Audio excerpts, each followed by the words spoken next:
Bismillahirrahmanirrahim. Welcome to the Law Scientist. Here is Sayyid Ali Faizan and I am an LLB owner. जैसा कि आपको मालूम है कि हमने एक पाकिस्तान पिनल कोड की सीरीज़ का आगाज़ किया हुआ है, जिसमें हमने चैप्टर 1 को देखा, देन हम चैप्टर 2 पे आए, जो कि डेफिनेशन का चैप्टर है, जिसमें हम डेफिनेशंस को सेक्शन वाइज देख रहे हैं। आज का हमारा सेक्शन है 35। Let's start the section. अब सेक्शन 35 जो है वो हमने 34 को देखा, जिसमें common intention with the furtherance of intention था कि सेवरल पर्सन। इसमें एक्ट है criminal in reason by the done with criminal knowledge और इंटेंशन। थोड़ा बहुत इसमें डिफरेंस है कि उसमें इंटेंशन फर्दरेंस इंटेंशन थी और उसमें इन्वॉल्वमेंट थी प्रॉपरली इंटेंशन। इसमें एक्ट भी शामिल है कि act done by the several person, यानी कि जो हो और विद क्रिमिनल नॉलेज हो। जैसा कि आपको मालूम है कि हमने एक सेक्शन का ऐड किया, एक पोर्शन ऐड किया हुआ है इलीगल इंग्लिश का, जो कि बहुत ज़रूरी है लॉ स्टूडेंट्स के लिए। तो इसमें आज का जो टॉपिक है वो है पास्ट परफेक्ट टेंस। अब जो पास्ट परफेक्ट टेंस है वो क्या है कि इसमें जो एक्शन है वो पास्ट में हैपन हुआ होता है, यानी कि दो एक्शन हुए तो दोनों पास्ट में हो चुके होते हैं। तो इसमें had plus past participle use होता है वर्ब थर्ड फॉर्म के साथ। अब एग्जांपल देखिए कि टू पास्ट एक्शन है। In 1997 I decided to move to the United State. In 1998 second action, I lived in New York. अब दो एक्शन दोनों पास्ट में हुए हैं, तो I had decided to move United State the following year. अब क्या हुआ कि डिसाइड हैपन जो है वो उसने पहले किया था, तो उसके साथ हैड लगेगा। इसी तरह दूसरा सेंटेंस है कि the teacher check the homework, he had finish it before the teacher checked. अब टीचर से चेक करने से पहले उसने वो ख़त्म कर लिया, यानी कि पहला सेंटेंस है। तो हैड के साथ पास्ट पार्टिसिपल जो है वो फिनिश थर्ड फॉर्म आई है और इसके साथ हैड लगा। तो ये था पास्ट परफेक्ट टेंस, जो कि यूज़ बहुत ज़्यादा होता है। नेक्स्ट चलते हैं अपने सेक्शन की तरफ। आगे बढ़ते हुए जो लोग मेरे चैनल पे नए हैं उनसे रिक्वेस्ट है कि वो चैनल को सब्सक्राइब करें, शेयर करें विद फ्रेंड, और अगर आपको कंटेंट पसंद आ रहा है तो आप लाइक ज़रूर कीजिएगा। इंटरप्रिटेशन ऑफ 35 कि इसमें क्या है कि इस्टेब्लिश जॉइंट लाइबिलिटी।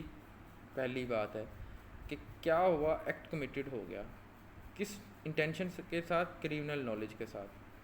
अब जो तमाम पार्टिसिपेंट है वो इक्वली अकाउंटेबल होंगे जो इंगेज होंगे उस एक्ट के साथ, और उन्हें जैसे कि किसी बंदे ने अकेले ने क्राइम कमिट किया है तो उसे वो सज़ा तमाम को वैसे ही समझा जाएगा कि उन्हें इक्वली डील किया जाएगा। असेंशियल देखें, criminal act as per your thought. Second है participant by the several person. Third है क्रिमिनल नॉलेज।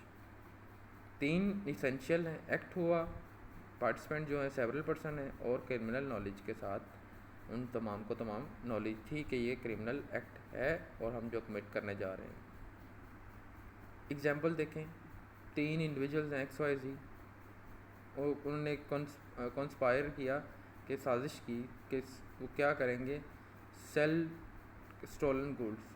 तो वो चोरी हुई चीज़ें जो है वो चीज़ें चोरी करेंगे। अब एक्स ने क्या किया, स्टील किया, वाई ने अरेंज किया सेल को, और जी ने उसे निगोशिएट किया विद बायर के साथ। अब तीनों के तीनों इन्वॉल्व हैं कि उन्हें तीनों को पता है कि ये चोरी का माल है। तो इसमें क्या हुआ, एक्स ने फिज़िकली चाहे स्टॉल किया, लेकिन वाई और जी जो है वो भी लाइबल होंगे अंडर सेक्शन 35 उस पनिशमेंट के, उस क्रिमिनल लाइबिलिटी पे कि उन्होंने पार्टिसिपेट किया विद नॉलेज कि वो गुड जो है वो चोरी की हैं। नेक्स्ट है केस लॉ कि सुप्रीम कोर्ट ने इसमें केस लॉ है जी के state versus Iqbal PLD 1984, supreme court 206। अब इसमें क्या हुआ कि मल्टीपल इंडिविजुअल जो थे वो इन्वॉल्व थे फ्रॉडुलेंट ट्रांजैक्शन में। तो हर ईच विद जो है उसने नॉलेज रखते थे कि अपने एक्शन जो है उनका इलीगल है। अब कोर्ट ने क्या डिसाइड किया कि तमाम के तमाम जो इस इंडिविजुअल जो इन्वॉल्व हैं इस ट्रांजैक्शन फ्रॉडुलेंट ट्रांजैक्शन में और नॉलेज रखते थे, वो इक्वली लाइबल होंगे इस क्रिमिनल एक्ट का, जो कि शेयर्ड नॉलेज और इंटेंट के साथ किया गया है। अब सिग्निफिकेंस क्या हुआ कि इसमें क्रिमिनल एक्ट जो है वो शेयर्ड नॉलेज और इंटेंशन के साथ किया गया, इक्वली कल्पेबल होंगे और रिगार्डलेस द इंडिविजुअल रोल, चाहे उनका रोल कोई भी है। इंटेंशन शेयर है तो रोल उनका कोई भी हो तो उन्हें सज़ा भुगतना पड़ेगी।